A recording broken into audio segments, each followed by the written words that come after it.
அன்பர்களின் கனிவான கவனத்திற்கு ஒரு நினைவூட்டல். அருட்தந்தை வேதாத்ரி மகரிஷி அவர்கள் தனி மனிதன் அமைதி பெறுவதற்காக உடல் நலத்திற்கு உடற்பயிற்சி, உயிர் வளம் பெற காயகல்ப பயிற்சி, மனம் அமைதி பெற அகத்தவம் மற்றும் அகத்தாய்வு பயிற்சிகளை அளித்துள்ளார்கள். இத்தகைய சிறப்பான மனவளக்கலை எனும் வாழ்க்கை கல்வியை உலக சமுதாய சேவா சங்கம் ஸ்கை யோகா இணைய வழியே 12 நாட்கள் அடிப்படை பயிற்சியாகவும், அதனைத் தொடர்ந்து 4 மாதங்கள் சான்றிதழ் கல்வியாகவும் நம் இல்லம் தேடி வந்து அளித்து வருகிறது.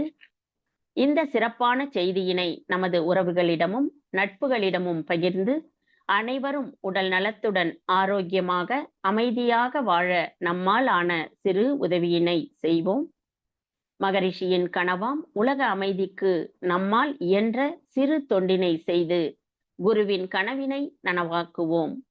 மேலும் விவரங்களுக்கு kundaliniyoga.edu.in என்ற இணையதளத்திற்கு செல்லவும். வாழ்க வளமுடன். தவத்தினை தொடர்ந்து உயர்வு தாழ்விலா நிலை வேண்டும் என்ற தலைப்பில் சிந்தனை விருந்து வழங்க பேராசிரியர் அருள்நிதி சுதா காளிங்கன் அம்மா அவர்களை அன்புடன் அழைத்து அமர்கின்றோம். வாழ்க வளமுடன் அம்மா.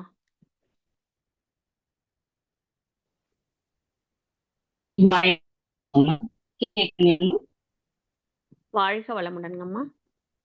வாழ்க வளமுடன். இப்பொழுது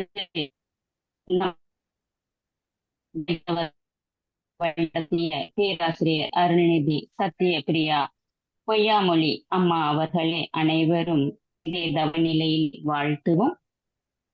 பேராசிரியர் அருள்நிதி சத்யபிரியா பொய்யாமொழி அம்மா அவர்கள் வாழ்த்த, அவர்களது உடல் நலம் மனவளம் வாழ்க வளமுடன், அவர்களது ஆன்மீக அருள் தொண்டு மென்மேலும் சிறந்தோங்க வாழ்க வளமுடன். அம்மா அவர்கள் அருட்பேராற்றல் கருணைதான் உடல் நலம் நீளாயில் நேர் செல்வம் உயர் புகழ் மெய்ஞானம் ஓங்கி வாழ்க வளமுடன் வாழ்க வளமுடன்.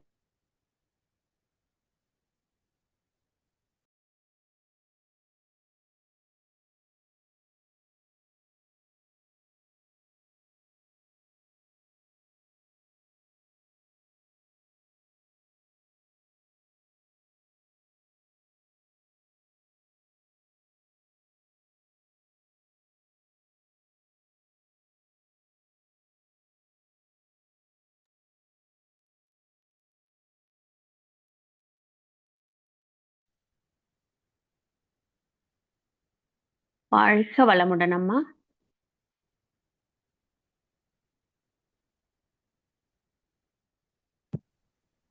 வாழ்க வளமுடன். அம்மா அவங்க இன்டர்நெட் இல்லைன்னு நினைக்கிறேன். அம்மாவுக்கு சிக்னல் வெளியே லீவ் ஆயிட்டாங்க. ஒரு நிமிஷம் ரெக்கார்டிங் பாஸ் பண்ணுங்க.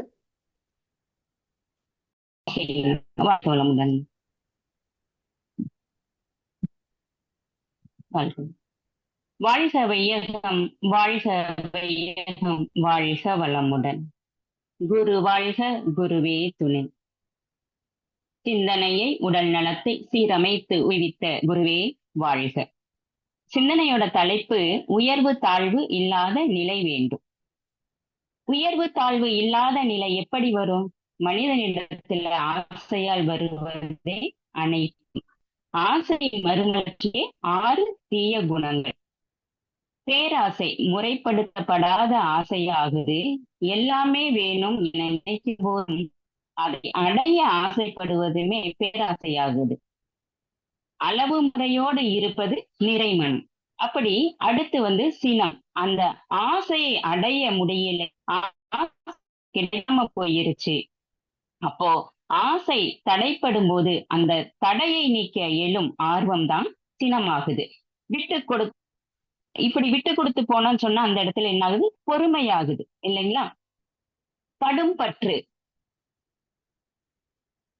நான் ஆசைப்படுற பொருள் எல்லாமே எனக்கு வேணும், நான் மட்டுமே வச்சுக்கணும், யாருக்குமே கொடுக்க மாட்டேன் என்பது கடும் பற்றாகுது. ஆசையுள்ள பொருட்களை தனக்கு வேண்டுமென பிறர் கவராமல் பாதுகாத்து கொள்ளும் செயல் மற்றவர்களின் தேவையை புரிந்து உதவி செய்தால் அது என்னாகுது? ஈகையாகுது. முறையற்ற பால் கவர்ச்சி. ஆசை முறையற்ற பால் கவர்ச்சி, அதாவது ஆண் பெண் மனவாத செயல் அல்லது சமுதாயம் ஒவ்வாத செயல் முறை மீறுவது. இதற்கு ஒரே வழி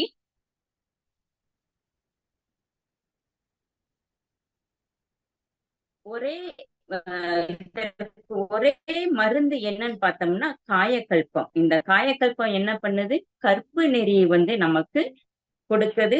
அந்த கற்பு நெறி ஒழுக்கமா இருக்குது. உயர்வு தாழ்வு, ஆசைப்படும் பொருள், செல்வாக்கு, புகழ் இவற்றின் மீது மனப்பான்மை அழுந்தி மக்களை உயர்வாக அல்லது தாழ்வாக நினைப்பது. எளிமையா இல்லாததும் முயற்சி இல்லாததும் இது ஆகுது. இதை சரி செஞ்சுக்கிட்டோம் சொன்னா சமநிலை, அதாவது நேர்நிறை உணர்வு உண்டாகும். அதே போல கொஞ்சம் சின்னத்தை கோபத்தை மனதுல வைத்து அந்த கோபத்தை மத்தவங்க யார் மேல கோபப்படுறோங்களோ அவங்கள பழிவாங்க நம்ம காத்துக்கிட்டு இருக்கிறதா இந்த வஞ்சம். இதை நம்ம மன்னிச்சு விடணும். தவறு மனுஷனுக்கு தான் வரும் இல்லைங்களா? தவறு மனுஷன் தானே செய்யறான். அவங்கள நம்ம மன்னிச்சு விட்டுட்டா அந்த வஞ்சம் என்னவா மாறுது? மன்னிப்பாக மாறும். 6 தீய குணங்களையும் குணங்களாக மாற்றும் போது அங்க சமநிலை வருது. பஞ்சமகா பாவத்திற்கும் வழியில்லாமல் போகும். அருகுண சீரமைத்தால் குணநல பேரும் நிறைவு பெற்ற மனம் முழுமை பேரும் அடைது. முழுமையும் போது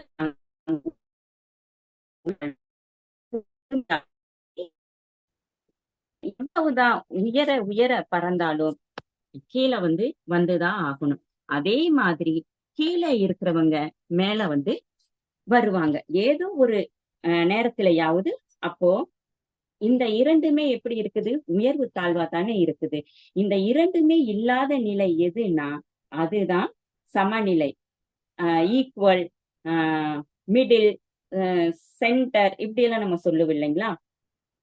அப்ப நம்ம பேசும்போது சொல்லுவாங்க இவங்க என்னப்பா ஹை லெவல் அப்படிப்பாங்க. அப்ப நம்ம திருப்பி நம்ம சொல்லுவோம் நாங்க ஹை லெவலும் இல்ல லோ லெவலும் இல்ல, நாங்க மிடில் இருக்கோம், சென்டரா தான் நாங்க இருக்கோம். அதாவது சென்டர் அப்படிங்கும்போது நடுநிலை.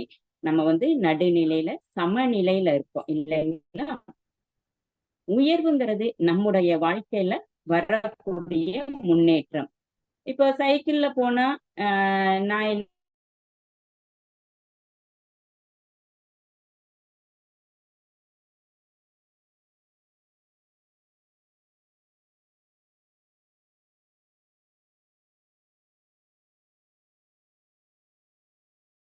ஆனா இந்த தகுதியை வச்சுக்கிட்டு மற்றவர்கள் நம்ம தாழ்வாக நடக்காது. படிச்சதும் இருக்கும் எல்லா உயிர்களுமே வாழ்வதற்காக தான் எல்லா உயிர்களுமே படைக்கப்பட்டிருக்கு. எல்லாருக்குமே ஒரு சக்தி இருக்குது. யாருக்குமே எதுவும் தெரியல, எனக்குதான் எல்லாம் தெரியுங்கிறது அகந்தை. இந்த அகந்தை நமக்கு இருக்கவே கூடாது. தெரியாதவர்களுக்கு நம்ம தெரிஞ்சதை கத்து கொடுப்போம்.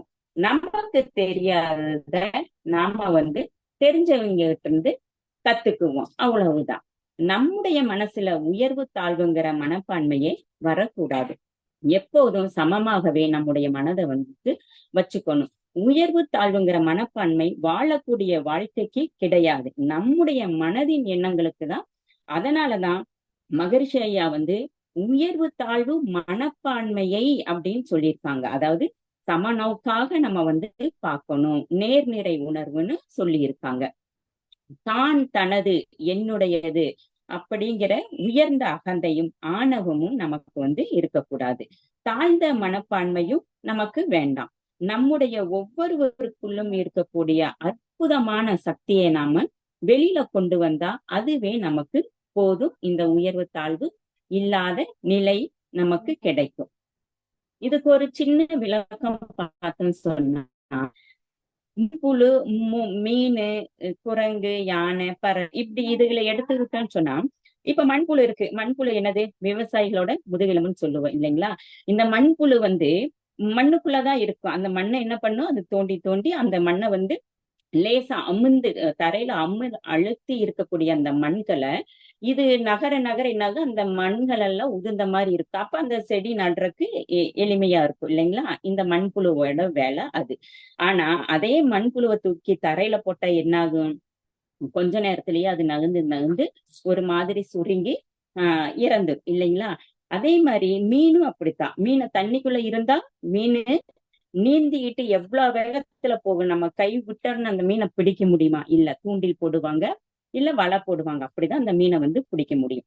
ஆனா அந்த மீனை தூக்கி தரையில வச்சுட்டோம்னா ஒரு நொடியில அது என்னாகும், தண்ணியில இருந்து வெளியே வந்தோடனே இறந்துரும். ஆனா அதுக்காக அதுக்கு அதுக்கு திறமை இல்லைன்னு நம்ம தாழ்வா நினைக்க கூடாது. அதே மாதிரி மரத்துக்கு மரம் தாவக்கூடிய குரங்க கொண்டு போய் தண்ணிக்குள்ள விட்டா என்ன ஆகும், தண்ணியில மூழ்கி இறந்துரும். ஒரு பள்ளத்தை தோண்டி யானைய இறக்கி விட்டு ஏறிவானா ஏற முடியுமா? ஆனா யானையோட பலம் எவ்வளவு நினைச்சு பாருங்க. இப்படிதான் பறவையும் கூட எவ்வளவு தூரம், அதாவது நாடு கடந்து கூட அந்த பறவைகள் பயணம் செய்யக்கூடியது. அப்படிப்பட்ட பறவையோட சிறகை நம்ம வெட்டி விட்டுட்டா அது பறக்குமா? இப்படித்தான் நாம மற்றவரை மனதில் நினைத்து தாழ்வாக நம்ம நினைக்கிறோம், நடத்துறோம். எனவே ஒவ்வொருவருக்குள்ளும் தனி ஆற்றல் உள்ளது, தனி திறமை உள்ளது என்பதை நம்ம தெரிஞ்சுக்கணும். எப்படி நாம சம நோக்காக பார்க்க முடியும்னா, சில நேரங்கள்ல சில விஷயங்கள்ல நம்ம மறக்க பழகணும். சில மனிதர்களை மன்னிக்க கற்றுக்கணும். அப்பதான் அமைதியாகவும் ஏற்றம் இறக்கம் இல்லாமல் இருப்பதை நாம உணர முடியும், பார்க்க முடியும். நம்முடைய வாழ்க்கையில உயர்வு தாழ்வுங்கிறத பார்க்காம மௌனமாகவும் புன்னகையாகவும் இருந்தா போதும், நேர்நிறை உணர்வை நம்ம அடையலாம். வள்ளுவரோட குரல் ஒழுக்கத்தின் எய்துவர் மேன்மை, இழுக்கத்தின் எய்துவர் எய்தா பழி. அப்போ நல்ல நடத்தையினால் உயர்வு ஏற்படும், இல்லையே இழிவான பழி சேரும். எனவே இந்த உயர்வு எல்லோருக்குமே தேவைதான் இல்லைங்களா? உயர்ந்த நிலை, செல்வாக்கு, அந்தஸ்து இவை அனைத்துமே நம்மை வெளியில உயர்த்தி காட்டலாம். ஆனால் நம்முடைய உண்மையான உயர்வு உயர்த்தி காட்டுவது நம்முடைய பணி மற்றும் பண்புதான். பிறரிடம் மரியாதையுடன் நடக்கும் மனநிலைதான் நம்மை அனைவரின் இதயத்திலும் நிலைத்த இடத்தில் நிற்கச் செய்யும். ஒவ்வொரு சிறிய புன்னகையுமே ஒருவரின் இதயத்தை தொடும். யாருமே மகிழ்ச்சியா பிறக்கல, ஆனா மகிழ்ச்சியை உருவாக்கும் திறனும் ஆற்றலும் உடையவர்களாக நாம பிறந்திருக்கோம்னு நினைக்கணும். இப்படி இருக்கக்கூடிய நாம ஏன் ஒருவருக்கு மரணத்தின் வலியை கொடுக்கணும்? மரணத்தின் வலியை விட மிக கொடுமை என்னன்னு சொல்றாங்கன்னா மனக்கவலை. மனக்கவலை தானாகவும் வரும், மற்றவரின் மூலமாகவும் வரும். உயர்வு தாழ்வு கையிலே என்ன இருக்குது? அந்த உயர்வு தாழ்வு தான் நம்ம கையில எடுத்துக்கிட்டு இருக்கோம். அதை கொண்டுதான் நம்ம என்ன பண்றோம்? சாதி வேறுபாடு, தான் முதலில் வரணும் அப்படிங்கிற ஒரு எண்ணம். சாதியை ஒளின்னு சொன்னாலுமே வேறுபடுத்தி நம்ம பாக்குறோம் இல்லைங்களா? நிறைய பேருக்கு தெரிஞ்சோ தெரியாமலோ அது வந்துருது. நம்ம நினைக்கிறோம் அதை பார்க்க கூடாதுன்னு. நம்ம எல்லாருமே பலதரப்பட்ட மக்கள்கள் சேர்ந்துதான் ஒரு கூட்டமா நம்ம இருக்கோம் இல்லைங்களா? குரூப்பா இருக்கும். ஆனாலும் ஒரு சில இடத்துல இந்த எண்ணங்கள் வந்துருது. நமக்கு வரலைனாலும் நம்ம கூட இருக்கிற இங்க ஒரு சில பேர் என்னங்கிறாங்க, நீ அவங்க கூட சேராத, சேர்ந்தாலும் மேலோட்டமா இருந்துக்க, அவங்க கூட சேர்ந்து சாப்பிடாத, எங்கேயும் போகாத, பிடிக்காத, இந்த மாதிரி எல்லாம் சொல்லுவாங்க. இப்படி எல்லாம் அவங்க சொல்லும் போது இதைய நம்ம கேட்கிற நமக்கு எப்படி இருக்குன்னா, சொன்னவங்க அடுத்து நம்ம அந்த சொன்னவங்களை பார்க்கும் போதெல்லாம் இந்த சொன்ன எண்ணங்கள் நமக்கு வந்துகிட்டே இருக்கும். கேட்டவர்களுக்கு எப்படி இருக்கும்? நம்ம கேட்ட நமக்கு ஒதுக்கப்பட்டவர்களாக நமக்கு நாமே அந்த எண்ணம் தோணும். இது என்ன ஆகுது? மனக்கவலையை நமக்கு உண்டாக்குது. ஆனால் நமது மனவளக்கலையில் சொல்லுவது மனவளக்கலை அன்பர்கள். எனவே சொன்னவர்களை அன்பர்களாக ஏற்று புன்னகையோடு போவதால் அங்கு தாழ்வு மனப்பான்மை இல்லாமல் சமமாக இருக்கச் செய்து இங்கே நம்முடைய எண்ணம் உயர்வாக இருக்குது. பயிற்சி செய்தால், பயிற்சியால் மட்டுமே சமநிலைக்கு வர முடியும். அது யாராக இருந்தாலும் சரி. சாதி, மத, மொழி, நாடு, இனம் என்ற வேறுபாடு தோன்றாத தன்முனைப்பு முற்றிலும் மறைந்துவிடும். இங்கே அன்பும் கருணையுமே இருக்கும். இன்னொரு திருக்குறள், நகையிகை இன்சொல் இகழாமை நான்கும் வகை என்ப வாய்மை குடிக்கு அப்படின்னு வள்ளுவர் பெருந்தகை சொல்லியிருக்காங்க. அதாவது முகமலர்ச்சி, ஈகை குணம், இனிய பேச்சு, யாரையும் பழிக்காத பண்பு ஆகிய நான்கும் உயர்குடி பிறப்பின் குணங்கள் அப்படின்னு சொல்றாங்க. அதாவது வசதி வாய்ப்பு உயர்வு கிடையாது, இந்த மாதிரி குணம் இருக்கிறது தான் உயர்குடி பிறப்போட குணங்கள். எனவே உலகத்தில் பிறந்த அனைவருமே எந்த வேறுபாடும் இன்றி சமமானவர்கள் தான் அப்படிங்கிறத இந்த குறள் நமக்கு எடுத்து காட்டுது. உயர்வு தாழ்வு அப்படிங்கிறது வாழ்க்கையின் ஏற்ற இறக்கங்கள், அதாவது வெற்றி தோல்வி போல சமூகத்தில் நிலவும் சமமற்ற நிலைகளை சொல்வது. அதாவது நான் எவ்வளவுதான் உயர்ந்த நிலையில இருந்தாலும் மற்றவர்களுடைய உயர்வை கண்டு பொறுமை கொள்ள முடியாமல் இருப்பதும், அதே சமயம் ஒருவர் தாழ்வாக இருந்தா அதை உயர்ந்தவர்கள் பயன்படுத்தி தாழ்வாக உள்ளவரை மேலும் தாழ்மைப்படுத்தி பார்ப்பது, இழிவுபடுத்துவதும், இது எல்லாம் இருக்கவே கூடாது. ஒருவருக்கு ஒருவர் ஒத்தும் உதவியும் வாழக்கூடிய பண்பு வேண்டும். நானும் மனுஷன்தான், அவங்களும் மனுஷங்கதான் அப்படிங்கிற அந்த எண்ணம் வேணும். அவர் எந்த அளவில் உயர்ந்து இருக்கார், அவங்களோட படிப்பு என்ன, அவங்களோட அறிவு என்ன, அறிவோட செயல்திறன் என்ன, திறமை என்ன, இதையெல்லாம் கண்டு அது கூட இதைய நம்ம சேர்த்திக்கணும். என்னுடைய படிப்பு என்ன, என்ன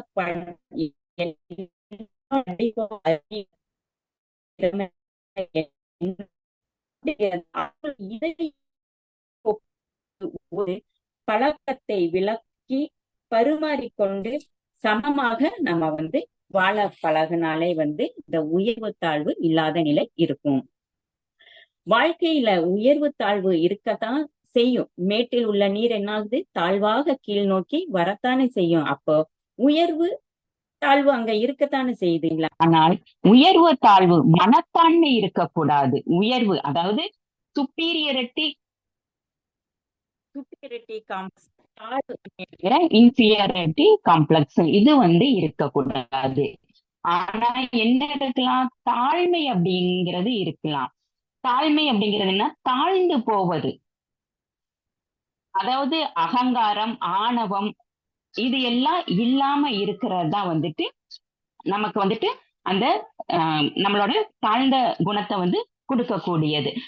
அப்படி யாரெல்லாம் இருக்காங்க அப்படின்னா, அந்த தன்மையோடு, தாழ்ந்த தன்மையோடு இருக்கிறவங்க, தாழ்மையோட இருக்கக்கூடியவங்க யாருன்னா அன்னை தெரேசா, அப்துல் கலாம் ஐயா, விவேகானந்தர், புத்தர், இவங்களை எல்லாமே நாம சொல்லலாம். தாழ்வு மனப்பான்மை என்பது நம்முடைய உயர்வை இறக்கிவிடும். நான் சரியில்லையா, அவங்க மாதிரி இல்லையே, பலம் இல்லாம இருப்பது, தோல்வி, ஒருவர் கடிந்து பேசிய சொற்கள், இதுதான் நம்மை தாழ்வு மனப்பான்மைக்கு கொண்டு போகும். மற்றவர்களோடு ஒப்பிடும்போது தங்களை தாழ்வாகவே நினைப்பது, சுய சந்தேகம், எப்படி நமக்கு சுயமரியாதை ஒழுக்கம் அப்படிங்கிறது இருக்கணுமோ அந்த மாதிரி இந்த சுய சந்தேகம் அப்படிங்கிறது இருக்கக்கூடாது. சரியான புரிதல் நம்ம மேல நமக்கே இருக்கணும். தன்னம்பிக்கை இல்லாமல் இருப்பது, முடிவெடுக்கிறதுல ஒரு பயம், எப்போதுமே தன்னை தாழ்த்தி கொள்ளுதல், இது எல்லாமே தாழ்வு மனப்பான்மையை உண்டு பண்ணும். பிறகு என்னாகும், அது டிப்ரெஷன்ல போய் மனநோயாக மாறிடும். மனநோய்க்கு கூட மருந்தாக மகரிஷியா என்ன கொடுத்திருக்காங்க நம்ம எல்லாத்துக்கும், நம்ம நல்லா இருக்கணும், அந்த மனநோயிலிருந்து வெளியே வரணும்னா அதற்கு நமக்கு சாந்தி தவத்தை கொடுத்திருக்காங்க. யாரெல்லாம் மைண்ட் அப்செட்டா டிப்ரெஷன்ல இருக்காங்களோ அவங்க வெறும் சாந்தி தவம் பண்ணிட்டு இருந்தாலே போதும், அவங்களோட மனதுல இருக்கக்கூடிய அந்த ஸ்ட்ரெஸ், அந்த கவலையை வெளியே கொண்டு வந்துடலாம். மனநோய் எங்குமே இருக்காது இந்த தவத்தை நம்ம சரியா செஞ்சான்னு சொல்லியிருக்காங்க. மனம்தான் மனித வாழ்க்கையின் விளைநிலம். மனதின் தன்மை எதுவோ அதுதான் மனிதனுடைய தன்மை. மனதின் மாண்புதான் மனிதனின் மாண்பு. மனதின் உயர்வுதான் மனிதனுடைய உயர்வு. மனித பிறப்பு என்பது மகத்துவங்கள் பல நிறைந்தது. பிறருக்கு நன்மை செய்வதிலும் எவருக்கும் தீங்கு செய்யாமல் இருப்பதிலுமே மனித பிறப்பு அர்த்தமுள்ளதாகி முழுமை அடைகிறது. பணம் சம்பாதிக்கணுங்கிற ஆசையில நல்ல உறவுகளை சம்பாதிக்க நம்ம மறந்துடுறோம். காலம் கடந்த பிறகு பார்த்தா காசு பணம் எல்லாம் நிறைஞ்சு இருக்கு. ஆனால் உண்மையான அன்பும் அக்கறையும் காட்ட நல்ல மனிதர்களோ உறவுகளோ இருக்கிறது இல்லை. எனவே உறவுகள் நல்ல மனிதர்கள் இருக்கும் போதே மதிக்க கத்துக்கணும். நமக்கு முடியாத முதிர்ந்த காலத்தில் நம் மீது அக்கறை காட்ட உறவுகள் கூடி நிற்கும் என்பதுதான் நம்முடைய சக்தி. அப்துல் கலாம் ஐயா சொல்லியிருக்காரு, மனிதனிடம் மிகப்பெரிய சக்தி என்ன தெரியுமா? பணம் இல்ல, அதிகாரம் இல்ல, புத்திசாலித்தனம் கூட கிடையாது, மற்ற மனிதர்களை புரிந்து கொள்ளும் மனம் மட்டும்தான் அப்படின்னு சொல்லியிருக்காங்க. கசப்பு இல்லைன்னா இனிப்புக்கு அங்க என்ன மகிமை இருக்கும்? துன்பம் வரலைன்னா இன்பத்துக்கு மகத்துவம் இருக்குங்களா? தோல்வி இல்லைன்னா வெற்றிக்கு வரலாறு இருக்குமா? இதை புரிந்து கொண்டால் போதும். உயர்வு தாழ்வு என்பது சகஜமா இருக்கும். அதை நம்ம எப்படி எடுத்துக்கொள்ளணும் என்பது நமக்கு விளங்கிரும். உள்ளத்தில் உயர்வுடையோர்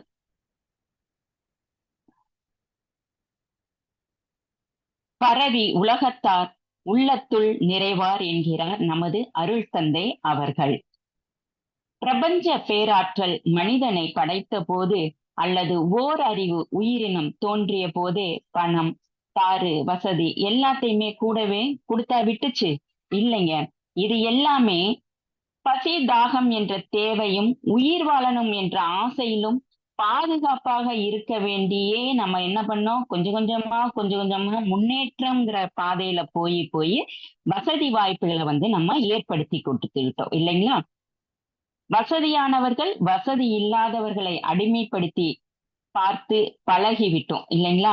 அறிவை வளர்த்து கொள்ளக்கூடிய பள்ளிக்கூடத்தில் கூட அனைவரும் சமமாக இருக்கணும் அப்படிங்கறதுக்காக தான் சீருடை அப்படின்னு கொடுக்கப்பட்டுள்ளது. அங்க ஏற்றத்தாழ்வு இருக்கக்கூடாது, எல்லோரும் சமமா இருக்கணும். இப்ப கூட வாழ்ந்துகிட்டு இருக்க சித்தர்கள், மகான்கள் இவங்களெல்லாம் பாத்தீங்கன்னா அந்த பசி தாகம் தட்பவெப்ப மாறுதல் இருக்கக்கூடிய இடம் இது எல்லாமே அனுபவிச்சுட்டு தானே இருக்காங்க. காமனா பார்த்தோம் சொன்னா இவங்க எல்லாம் தானே இயற்கையோடு ஒன்றியும் வாழ்ந்துட்டு இருக்காங்க. அதே பூமியில தானே நம்மளும் இருக்கோம். நமக்கு ஏன் அந்த இந்த மாதிரி எல்லாமே கிடைச்சு நம்ம ஏன் அதை ஏற்றுக்கொள்ள முடியல பாருங்க. ஏன்னா அந்த இடத்துல நம்ம ஏற்றத்தாழ்வை நம்ம பார்க்கிறோம். அதாவது உயர்வு தாழ்வையே மனிதருக்குள்ள பார்க்கிறோம். பார்க்காம இருந்தோம் சொன்னா நாமளும் அதே நிலையில நம்ம வாழ முடியும். பாரதியார் சாதி மதம் இனம் கடந்து எல்லோரும் ஓர் குலம், எல்லோரும் ஓர் இனம் என்ற சமத்துவத்தை உயர்வாகவும், சாதி பிரிவினைகளையும் தாழ்வு மனப்பான்மையையும் தாழ்வு என்று போதித்தார். காக்கை குருவி எங்கள் ஜாதி என இயற்கையோடு ஒன்றிணைந்து எல்லா உயிர்களிலும் இறைவனை காண்பதே உண்மையான உயர்வு. மனிதர்களை சமமாக நடத்தணும், உயர்த்தி தாழ்த்தி பார்ப்பது பாவச் செயல் அப்படின்னு அவங்க சொல்லியிருக்காங்க. அது பெரும் பாவம் அப்படின்னு சொல்லியிருக்காங்க பாரதியார். அறிவே தெய்வம், அன்பே தெய்வம் என உணர்ந்து வாழ்ந்தால் இந்த சமுதாயத்துல சமமாக நம்ம வாழ முடியும். தவிர்க்க வேண்டியது எதுன்னு பார்த்தா உயர் ஜாதி, தாழ்ந்த ஜாதி என பிரித்து பார்ப்பதும், அச்சம் மற்றும் அடிமைத்தனம், பயம், அறியாமை, சோம்பேறித்தனம், பிறருக்கு அடிமையாக இருப்பது, தன்னைத்தானே பிறரை விட தாழ்வாக நினைப்பது, இதுதான் தாழ்வு. இதை தவிர்த்து தெய்வம் நீ என்று உணர் என ஒவ்வொரு மனிதனுக்குள்ளும் இருக்கும் ஆற்றலை உணர சொல்றாங்க. தெய்வம் நமக்குள்ள இருக்குதுன்னா அது எது? நம்முடைய ஆற்றல் தான் அப்படிங்கிறத சொல்லியிருக்காங்க. மகர்ஷி ஐயா அறிவு என்பது எங்கேயே கிடையாது, மனிதனே அறிவாகத்தான் இருக்கிறான். அறிவு இல்லாத பொருட்களோ இடங்களோ உயிர்களோ கிடையவே கிடையாது. மற்றவர்கள் இப்படித்தான் நடக்க வேண்டும் என நாம் எல்லை கட்டி கொண்டால் அது நமது விருப்பத்துக்கும் முடிவுக்கும் ஒத்து வராது. அவர்கள் மீது வெறுப்புதான் வரும். மனிதன் அறநெறியும் இறை உணர்வும் பெற்றாலே பாவம் போக்கி உயிர்களிடம் அன்பும் கருணையுமாக வாழ முடியும். இவ்விலங்கின பதிவுகளையும் மாற்றி மனிதன் மனிதனாக வாழ ஒழுக்கம், கடமை, ஈகை என்ற அறநெறியும் அறிவை உயர்த்தி வாழ்வின் நோக்கம் அறிந்து வாழ இறை உணர்வு இதுதான் வேண்டும். உயர்வு தாழ்வு என்ற மனப்பான்மை ஒருபோதும் வேண்டாம் அப்படிங்கிறது மகர்ஷியா சொல்லியிருக்காங்க. வேண்டாம் என்பதற்கும் பயிற்சி வேண்டும். பயிற்சியால் மட்டுமே சமநிலைப்படுத்த நம்மளால முடியும். அதற்குத்தான் அகத்தாய்வும் அகத்தவமும் நமக்கு கொடுத்திருக்காங்க. எனது வாழ்க்கையில மகர்ஷியா அவரோட வாழ்க்கையில இருக்கிறத சொல்லியிருக்காங்க. எனது வாழ்க்கையில் 50 ஆண்டு காலம் பொருள் துறையிலே கழித்தேன். பொருள் பெருக்கி அதனை செலவிட்டு அதன் மூலம் மக்களுக்கு நன்மை செய்ய முடியுமா என்று முயன்று பார்த்தேன், முடியவில்லை. அடுத்து நாம் ஏதோனும் அரசியலுக்கு உதவ முடியுமா என கட்டுரைகள் வாயிலாகவும் திட்டங்கள் வாயிலாகவும் உணர்த்தி வந்த போதும் ஏதோ ஒரு சிறிய அளவு பலன் மட்டுமே என்னால் காண முடிஞ்சது. அது தவிர அதுவும் நிலைக்கவில்லை. இறுதியாக ஆன்மீக துறையில் வந்த பிறகுதான் ஒரு உயிருக்கு உணர்வு ஊட்டினால் கூட அதிலே நிறைவு இருக்கிறது அப்படின்னு சொல்லியிருக்காங்க. அந்த உயிர் என்னங்க, நமக்கு தீட்சை கொடுத்து யாரெல்லாம் தீட்சை வாங்குறோமோ அந்த ஒவ்வொரு உயிரையும் மகர்ஷி ஐயா சூக்குமமா உய்விக்கிறார். வாழ்வதற்கான வழியை வகுத்து கொடுக்கறாங்க. நான் மனுஷனா பிறந்துட்ட வாழ்ந்துட்டு இருக்கேங்கிறது இல்ல, மன நிறைவாக குடும்பத்துக்குள்ள எந்த ஒரு சண்டை சச்சரவும் இல்லாம விட்டு கொடுத்து குடும்பத்துக்குள்ள இருக்கக்கூடிய அமைதியை மகர்ஷி ஐயா கொடுத்திருக்காங்க.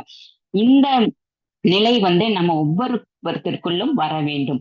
தன்னுயிர் நிறைவிற்கு தான் பிற உயிர் உய்விற்கு வழிகாட்டுதல் அறம் அப்படின்ட்டு இருக்காங்க. அந்த அறநெறியை நமக்கும் மகர்ஷி ஐயா கொடுத்திருக்காங்க. நம்முடைய எண்ணம் உயர்ந்த நிலையில் இருப்பதுதான் உயர்ந்த மனிதன்.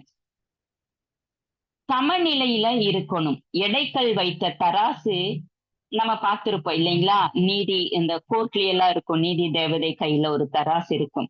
அதை நம்ம பார்த்திருப்போம் கண்கள் கட்டிய நிலையில. ஏன்னா ஆட்களை பார்த்து அந்த தீர்ப்பு இருக்கக்கூடாது அப்படிங்கறதுக்காக அந்த தராசு இருக்கும். அப்படித்தான் அந்த தராசு முன் இந்த பக்கம் சாய்ந்தா, அதாவது இடது பக்கமா சாஞ்சா வலது பக்கம் உயர்ந்துரும், வலது பக்கம் சாஞ்சா இடது பக்கம் உயர்ந்து இல்லைங்களா? அப்படி இல்லாம அந்த முள் ஒரே கோட்டுல இருந்தா அது சமமாக இருக்கும். இப்படித்தான் நாம எல்லோரையும் பார்க்கணும், பழகணும், நடக்கணும். ஒருத்தர்கிட்ட ஒரு மாதிரி, இன்னொருத்தர்கிட்ட ஒரு மாதிரி, ஆளுக்கு தகுந்தாற் போல நடக்க கூடாது. பழக்க வழக்கங்கள் ஊருக்கு தகுந்த மாதிரி மாறும், ஆனால் உயர்வு தாழ்வு இருக்கக்கூடாது. அனைவருமே இணக்கத்தோடு நம்ம இருக்கணும். நம்ம யாரையுமே உயர்வாகவும் பார்க்க கூடாது, தாழ்வாகவும் பார்க்க கூடாது, சமமாகத்தான் நம்ம பார்க்கணும். எல்லா உயிரும் ஒன்றுதான் அப்படின்னு சித்தர்கள், மகான்கள், ஞானிகள் எல்லாம் என்னதுங்க, பொன்னையும் மண்ணையும் ஒண்ணு போல பார்ப்பாங்க. அதே போலதான் நாமும் அனைவரும் எல்லா உயிர்களையும் சமநிலையில நம்ம பார்த்து பழகணும்.